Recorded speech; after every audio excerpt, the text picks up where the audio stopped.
Attacco alla flotilla, la notte dei droni e il silenzio che pesa.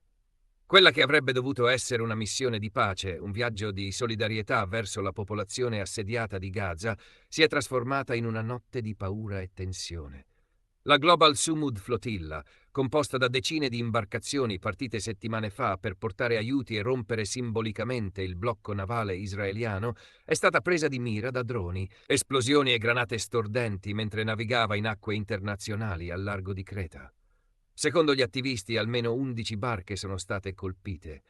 Non ci sono stati feriti, ma le descrizioni parlano di un clima da guerra. Cieli pieni di droni, detonazioni improvvise, gas urticanti lanciati per disorientare gli equipaggi.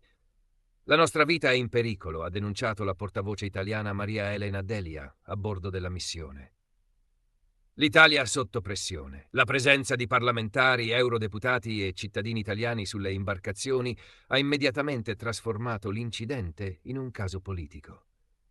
Il ministro degli esteri Antonio Tajani, da New York per l'Assemblea generale dell'ONU, ha chiesto a Israele piena tutela per i connazionali e chiarimenti sull'accaduto.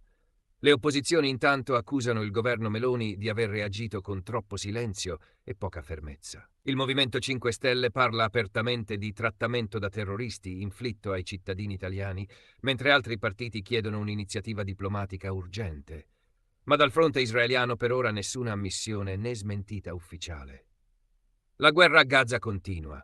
L'attacco alla flotilla non è un episodio isolato. Si inserisce in un contesto di guerra che da mesi devasta Gaza. Nelle stesse ore, i bombardamenti israeliani hanno provocato almeno 33 morti a Gaza City, colpendo anche un magazzino che fungeva da rifugio per sfollati. La situazione sanitaria è al collasso, la stazione di ossigeno dell'ospedale Al-Quds è fuori uso dopo un bombardamento e le scorte residue basteranno solo per pochi giorni. Organizzazioni umanitarie denunciano il rischio di una catastrofe ancora più grande, mentre la popolazione civile resta intrappolata senza vie di fuga. Una battaglia simbolica. La flotilla non trasporta solo aiuti, porta con sé un messaggio politico e simbolico.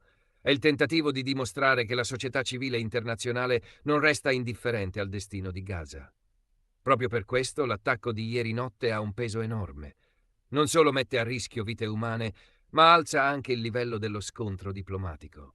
16 paesi, tra cui Spagna, Turchia, Messico e Sudafrica, avevano già chiesto nei giorni scorsi di rispettare il diritto internazionale e di non ostacolare la missione.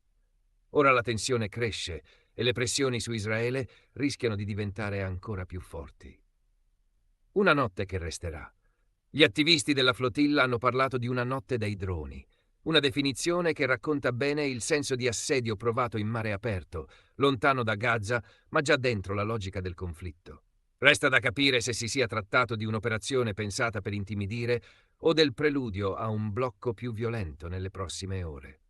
Ma un fatto è certo: quell'attacco avvenuto in acque internazionali ha già sollevato un'ondata di indignazione e ha messo in luce ancora una volta come il conflitto israelo-palestinese, lungi dall'essere confinato a Gaza, rischi di travolgere equilibri e diplomazie ben oltre il Mediterraneo.